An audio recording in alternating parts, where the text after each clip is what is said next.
As I indicated earlier, we're very pleased today to have the CEO and Chairman of American Express, Ken Chenault, as our special guest. Just by way of background, American Express, of course, the company everybody knows. It was started in 1850, actually as a freight company, and evolved into what it is today. But it's now a company with $33 billion of annual revenues, a market capitalization of $72 billion, 66,000 employees, and operates in 130 countries, and it has over 100 million cardholders, no doubt. How many people here are cardholders? Okay. How many people want to be that aren't and want to talk to them? Okay. So over 100 million cardholders, and something like, I think it was last year, about $888 billion was charged on American Express cards, which is a lot of money.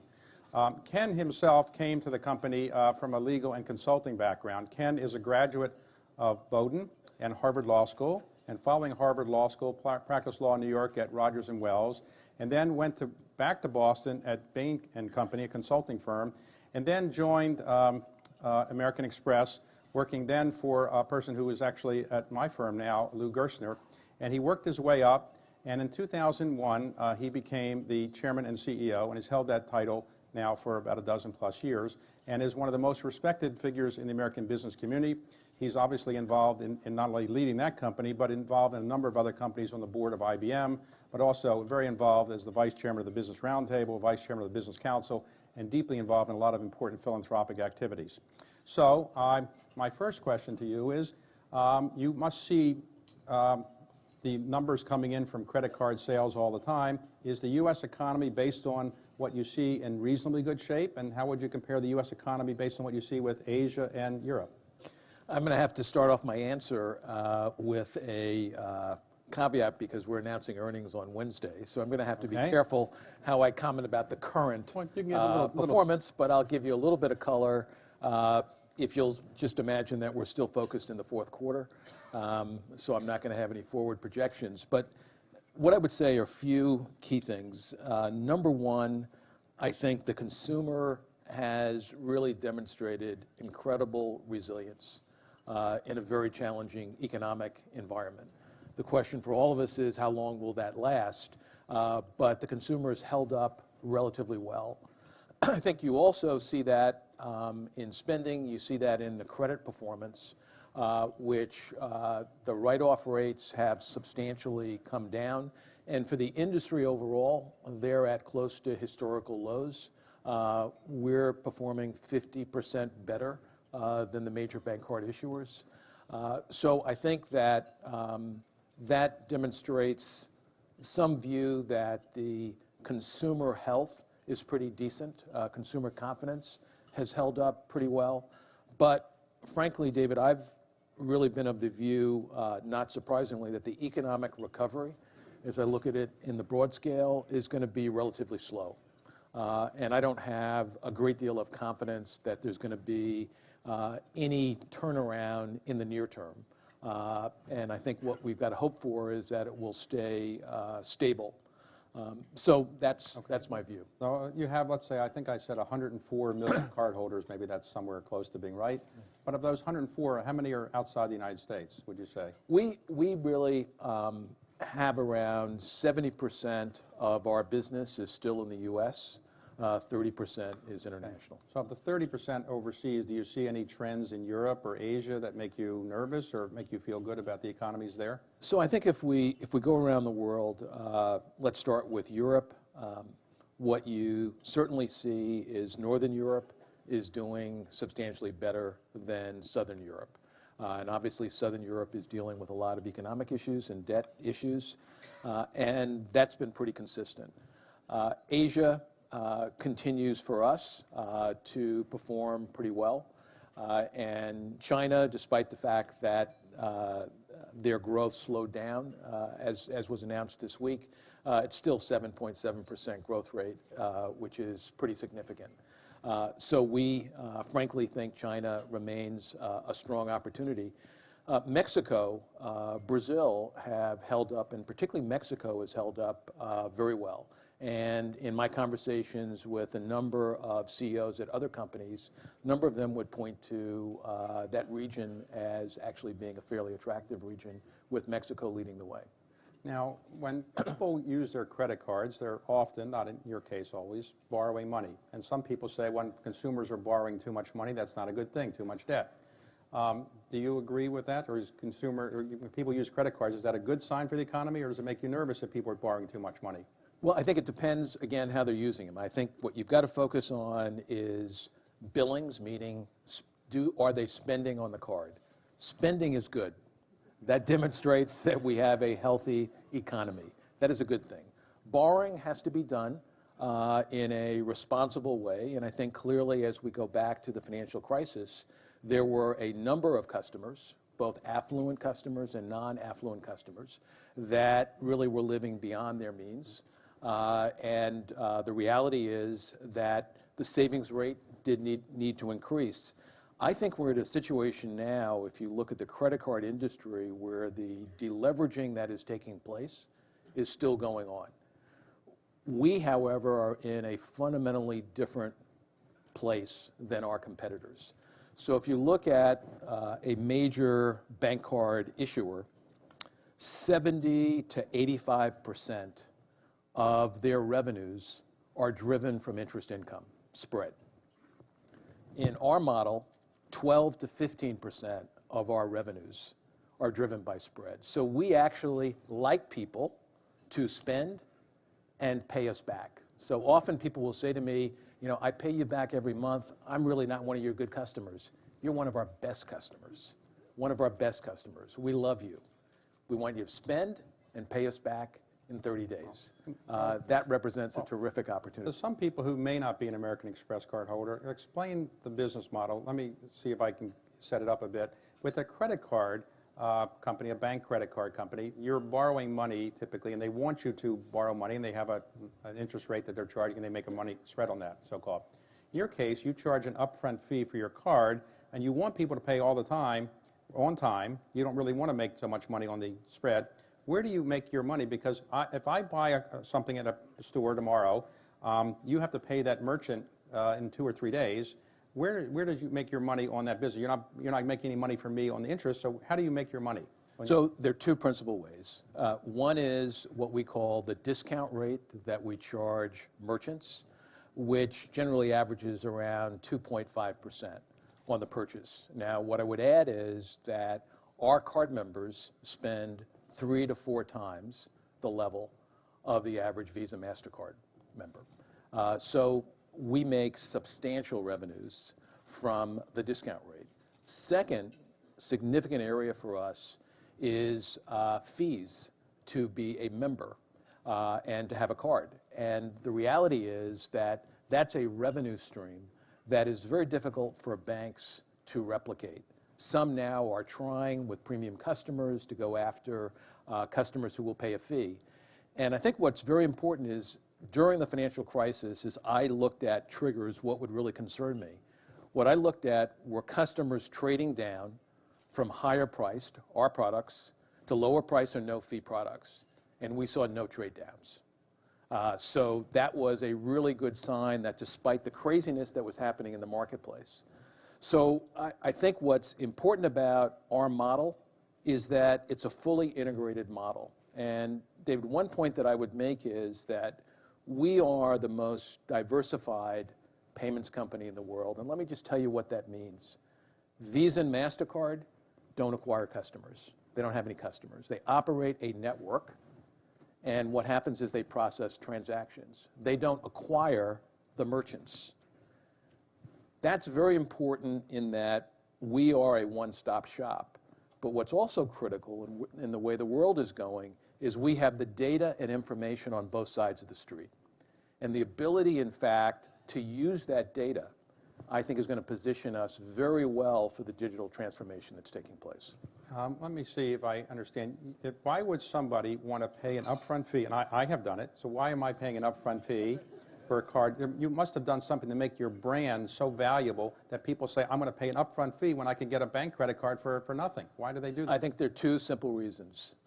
We have been able to match the right value proposition against the customer segment and address what their needs are. And second, one of the things that we do, and I've said this very publicly, and I would say this competitively, is we've invested heavily in service because we know the impact that it has on the economics of our business.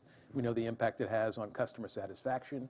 And most of our competitors will not, in fact, engage in a long-term investment on service. But we know the data is incredibly compelling that if you have a positive service interaction, the customer is going to be more loyal and is going to spend more. And we actually have figured out what interactions will generate the level of performance that we want. What kind of card do you have? You have a green card, a gold card? You have all of I have all the cards. All the cards. I really believe you got to eat what you cook, okay. And it's very helpful. And I really do use all of our card products all the time, and it keeps me very in touch with the business and what's going on, what needs to be improved, what needs to be focused. When you use your card, has anybody your credit ever been denied? Or something? You've never had that?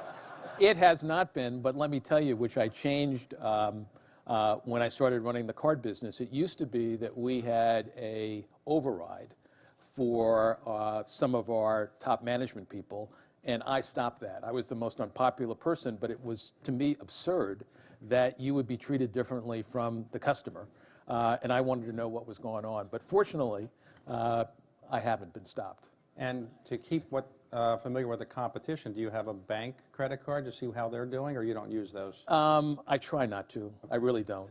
But I do analyze the competition. So what is the best card that you can get? What is the best card that American Express has? You know, the way I would answer that, David, is it really depends what your needs are. And the reality is that we offer hundreds of different card products to different customer segments. So if you go on price, our Centurion card, some people call it the black card, is our highest price product. But the reality is that I want our customers to make a choice, and I want to be able to meet what their needs are. And so I take a very strong position that our job is, in fact, to find the right product for the right segment. And where the company ran into trouble in the 90s was they took a single product, the green card, and they stretched it, and they stretched it, and they stretched it. And the reality is, I think you've got to make sure that you're developing a range of products that meet different customer segment needs. Now, when I graduated from college, I took a trip around the world, and I couldn't get a credit card then. I don't think they would have given me one. So I got traveler's checks, and I kept them very close to my chest to make sure I didn't lose them, because if I lost them, I would be broke. Do you sell a lot of traveler's checks? Why do people need traveler's checks anymore with credit cards so freely available? The reality is that we are the leader by far in the traveler's check business, but it's not a growth market. It's not a growth opportunity. It is an attractive business for us, and you see in a number of emerging countries, wherever there is uncertainty, people know that they have a company that's going to stand behind the product, and people are still using the product. But what's important is the innovation that we have brought to that whole area. So what we've done is we've taken the infrastructure that we've used for the traveler's check business, and we're entering an opportunity that I think is fantastic, and we've been there for a few years, which is reloadable prepaid, which is increasingly an alternative for cash, checks, and debit. And there you're talking about a multiple of trillion-dollar marketplace. And we just came out with a product in October with Walmart, which is a reloadable prepaid card that is off to a great start. 85% of the customers are new to our franchise, and 50% of the customers coming in are under 35. And the economics are attractive, different from the card business, and that's going to be an incredible growth opportunity because according to the FDIC, you've got 10 million households in the U.S. that are unbanked and 24 million households that are underbanked. And the reality is when you look at the costs that these people are paying, it is incredible. $11 to send an $80 money order to someone. You pay to get your paycheck cashed, you got to pay. And for all these fees you're paying, you're waiting online for 20 to 30 minutes. So it is really expensive to be poor in financial services. And so we think we've got a product construct that is going to work very well. And today, when your average customer in the United States, historically, American Express was known for being high-end travel and for travel, hotel, airfare, and so forth. Have you repositioned the card so that it's used for more retail purchases, not travel? And how did you do that? Yeah, I think what is important, when you got the card, David, you said in 75? 75. Good, and you were happy when you got the card. I was delighted. Good. I thought they were going to take it away. Terrific, terrific. Well, I think we had a good bet. We had this model that predicted your success. But in all seriousness, what we changed is we first looked at where the card was accepted. So when I joined the company in 1981, people were very proud that we really served the T&E sector. And substantial margins, terrific opportunity. My concern was that you needed to have products that met all the spending needs of the segments that you were going after. So literally 2/3 of the spending was T&E in the 70s and the 80s. And what we started to do in the late 80s and early 90s was to focus more on retail spending, more on everyday spending. And now, close to 2/3 of our spending is retail everyday spend. 1/3 is T&E. We still have a good leadership position in T&E. But if we had not done that, it would have been very challenging for this company to continue to grow. And the reality is, from a competitive standpoint, it took away an avenue into our franchise, or made it more difficult. Because if we had just stayed in T&E, and I actually had people in the company in the 80s who said, we're fine having the retail spending go to the bank cards. Well, when you did that, you were then competing with, let's say people were going to buy a retail product, that your discount rate was higher than, let's say, the bank card discount rate. And some vendors or retailers said, I don't want to use American Express. They charged too much of a discount rate. How did you deal with that problem? And is that a problem today? Are there many places where you can't use an American Express card today? In the U.S., we have a very strong coverage. And what is in Europe, less so in some markets. It really varies. And the key thing is it's a chicken and egg situation. And I can't tell you exactly who's the chicken and who's the egg. You need more customers to drive relevance to get more merchant coverage. You need more merchant coverage to have relevance for the customer. So you got to do both. And in the U.S., what our focus was to go after different categories. So on the retail side, what we did was really data-driven. Is we went to retailers like Walmart, Kmart, and others and said, our customers, in fact, spend more. And anyone who has negotiated with Walmart, and they are a terrific partner, knows that they're focused on the data. So our issue, frankly, was not with large merchants. We could prove that we were adding more value, and that was important. Our issue, frankly, was with small merchants. And the issue was less price. The issue was more relevance. Do we see this card often enough? Because what we were unable to do is, in fact, to sit down with millions of small merchants and take them through the data. That was more challenging. What we've done is we've increasingly used third parties to help us sell in what are the advantages of accepting our card. And that has gotten some real traction for us. Now, your name of your company, since 1850, has been American Express, but only 30% of your business outside. Have you ever considered using another name other than America outside? Does that hurt outside to have to call it American Express, or does it make a difference? It has been considered a number of times, and it's a question you can imagine that is asked often. And the reality is that our brand is as strong or stronger in markets around the world. It has, in fact, has a positive impact, not a negative impact. And the theory, and I would say it's only a theory, my view is because of our historical role in travel, I think people really see us more as a global company than just a U.S.-only company. But we have periodically done research on this, and hands down, We like our name, and fortunately, our prospects and customers like the name also. So you bought a company that was started in Washington, started by Ted Leonsis, called Revolution Money. What does that company do, and why did you buy it? Aside from Ted's charm and salesmanship, we were really thrilled about being able to acquire that company. One, we got Ted, and Ted, as you may know, is on our board. But what was most important to me is that the platform that Ted and his team created is really a digital commerce platform. It's both a payments platform and it's a commerce platform. And the whole area of alternative payments and digital, there is a unbelievable transformation that is taking place, and the convergence of online and offline.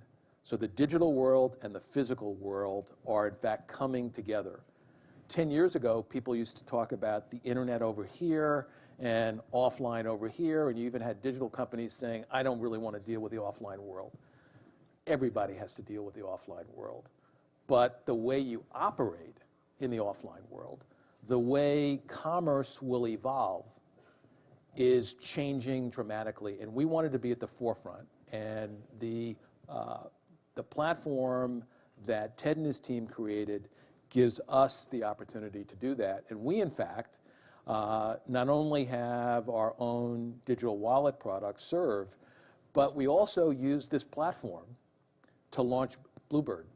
So you had the oldest product, and we were using capabilities that we developed for the traveler's check, but we were also able to leverage the tremendous benefits that we had using this platform. By the way, on the traveler's check, some of the ones I had in 1970, I didn't actually cash in. If I come, you were a great customer, David. So can I still get them cash in? What about a company called Square? That is a company that does things where, does it bypass you, or do you have equivalent product? No, the terrific thing, and this is what's important in the world we live in today, we spend a lot of time around the world with digital companies, and we have partnerships with a range of companies. And part of what I do and part of what my team does is we've taken these companies through, here are the capabilities that we have. Don't look at us as a card company. Look at us at the range of capabilities. We bring buyers and sellers together. So Jack Dorsey, we've been working with for a while. Jack talked to us before he even started up Square. And we have a terrific partnership, because here's what's happened with Square.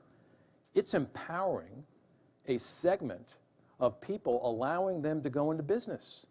And our company, we are the largest provider to small business in terms of billings. So there are more billings with small businesses than on any other card product. And so the reality is our partnership is Jack actually acquires merchants for us. I see. That is great. That benefits our business. Now, in other cases, PayPal, for example, PayPal we compete with and we partner with. And we, in fact, by the way, have $152 billion that grew in 2012, 15%, which is more than PayPal. Right? So we have more spending online than PayPal. But we partner with PayPal and we compete with PayPal. And that's, frankly, what the marketplace is all about. Now, you were trained as a lawyer, and you practiced for a while, and like me, you decided to get out of the practice of law. In my case, I wasn't a very good lawyer. You probably are a better lawyer. Why did you decide to get out of the practice of law? You know, at the end of the day, I've always been someone who really gets energized by working with really bright people and to really be involved with change. And so I wish I could tell you, David, I had this all figured out. I didn't. I was working at a law firm. I was fine. And fortunately, I had a friend who said, you know, you seem to me like someone who should always be in business. Why don't you come up and talk to Bain? And Bain was just starting off. I think they had been in their Boston office maybe 5 years. And I just felt a level of energy and excitement. I knew nothing about business, but I knew these people were really smart, and I sensed a level of energy, and it was terrific. But like, really had a great experience there. But like my parents sent me to law school thinking you'd be a nice professional lawyer your whole life and so forth. When you, and your parents did as well, when you said, I'm leaving the practice of law, what did your parents say? I think both, particularly my father thought I was crazy because, you know, he was a very straightforward person, and he said, so tell me who were some of their clients? And I said, I can't say. They can't tell me. So what are you going to do because you've not had any business training? And I said, well, they're going to give me books, and you know, I'll read them at night and study them. And he said, it doesn't sound like a great idea. You don't know who their clients are. You're going to learn this on the fly, and you're going to have a full-time job. But it obviously worked out all right. It did. Now, you were at Bain for a number of years, and then somebody must have heard about you. And how did you get recruited to go to American Express? And what was it like working for somebody who was in my firm, Lou Gerstner? So I actually worked at Bain for 2.5 years. And again, I didn't have any desire to leave. I wasn't smart enough to say, here's this opportunity. But I was contacted, and Lou Gerstner was creating a planning group. And what was exciting to me at the time is a joint venture that we were involved in with Warner Cable. And this goes back, so this was 1981. So I'm really dating myself, but I thought cable was an incredible opportunity, and there was a program called Cube that started up a lot of cable channels, but also was selling products and services through the TV set. And I thought that was really neat.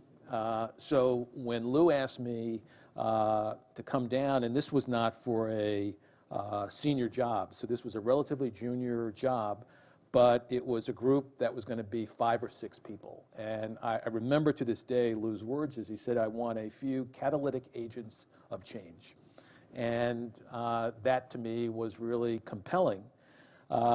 And what was exciting about coming was the fact that another point that Lou made was he said, this is a place where you can go from idea to marketplace in a relatively short period of time.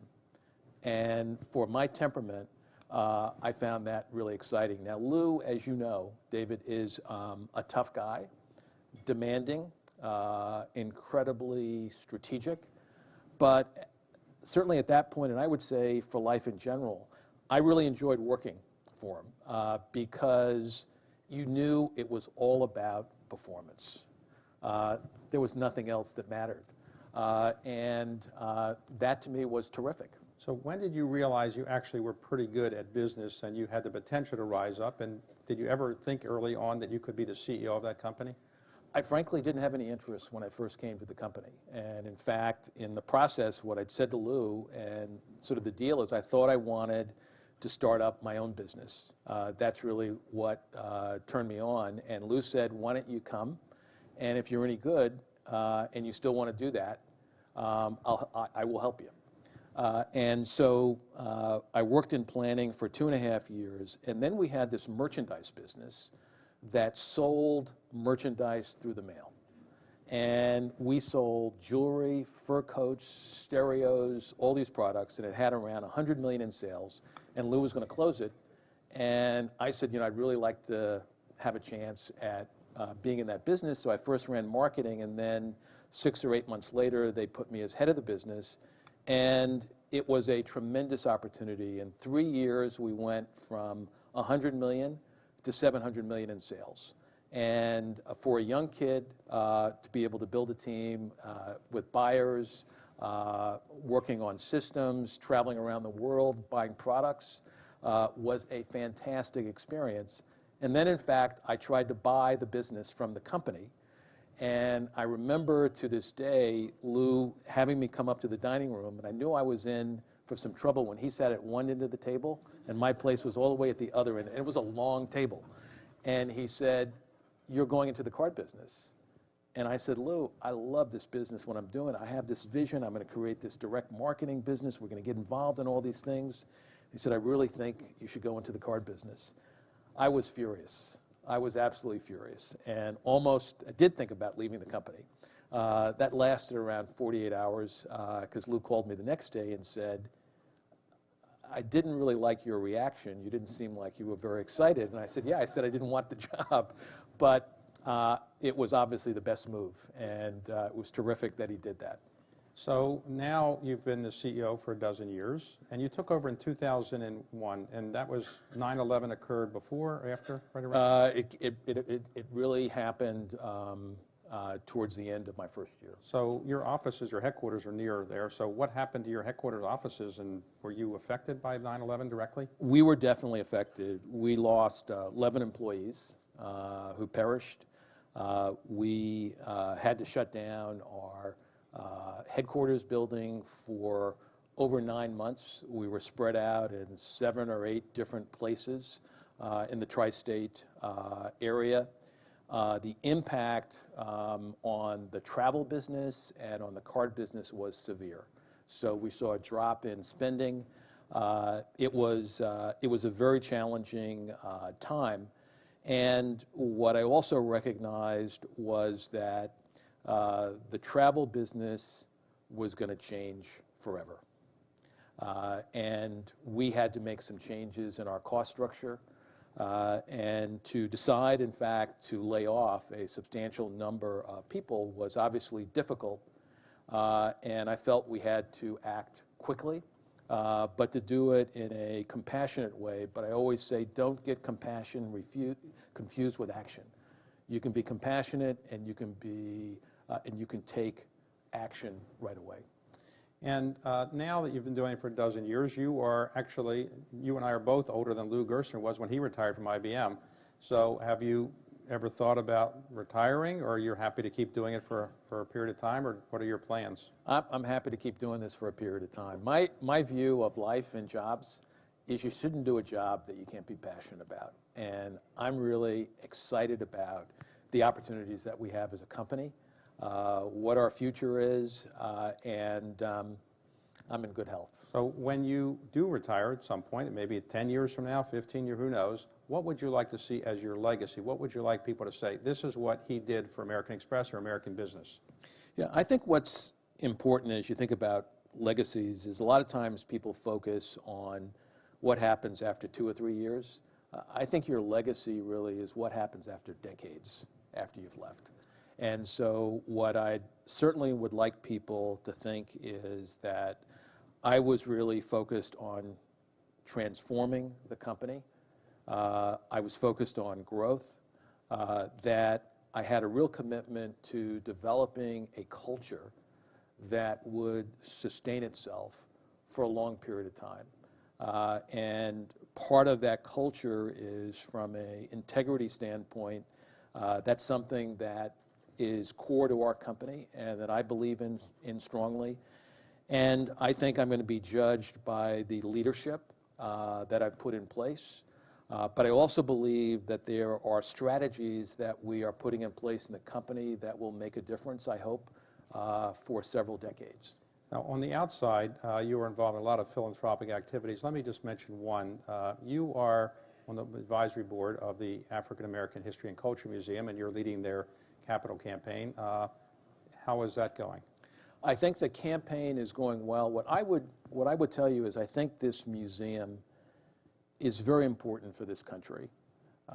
I think the Black experience is really an experience that defines who we are as a country. I think everyone has benefited from that. And to have this museum on the mall is incredibly powerful. And I think what is exciting to me is this is not a museum that's devoted just to Black people.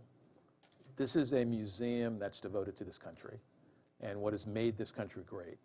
And I think that the story that will be told will have an impact around the world, and I think will make us a greater country, because what's important is to understand how unique this country is. And this country has dealt with a range of challenges, but the values of this country, I think, will come out in this museum very strongly. Now, in your career, as you were rising up, did you see evidence of discrimination against you because you're an African American, or it was too subtle, you didn't see it, or did you feel discrimination in your career? There were different situations where people would say, it's hard for me to imagine a black person in this position. I frankly didn't focus on that at all. And fortunately, I had two parents who really had the view that we should be able to do whatever we wanted to do. And I think they really inculcated that in their children. And my view is if there was an obstacle, we would jump over it. And you know, my perspective, David, is, as I said, I didn't come to the company to be CEO. I would say around 10 or 12 years before I became CEO, there were enough people said to me, you know, we think you could be CEO one day. But I think it's about opportunity. And I was fortunate that I had a number of mentors that helped me. But what I was also very fortunate, and this is something that I say when I talk to a range of groups, is you always want to put yourself in a situation where you can perform. And so what I tried to make sure in my career is that people were able to keep score. And I think that if you can perform and people can see that, what I don't want, frankly, is people who will interpret my performance. That's where you get into problems, and where you can really shine the light on who's doing the job, you're going to have progress. So do your friends call you from time to time and say their American Express card was not properly validated? And did you ever get any of that, or nobody bothers you on You know, the reality is once in a while, but very rarely, because we literally authorize every single transaction. And as you know, on our charge cards, it's no preset spending limit, so it's not like a bank card where you have a credit limit. That does not happen very often. It does happen in cases of fraud. But I do get calls almost every day from people who want a Centurion card. Really? And I often say no. And what's the most expensive thing somebody's bought on an American Express card? Do people go out and buy, just to get points, they buy planes or other things? They buy a range of things. I mean, frankly, the most recent one over the last few months was $8.8 million. And, you know, the reality is people understand that with us that they can get most anything they want. And fortunately, some people take advantage of that opportunity. Ken, thank you very much for a great Thank you. Thank you. Thank you. I'm going to give you a gift. 1 second. Okay. 1 second.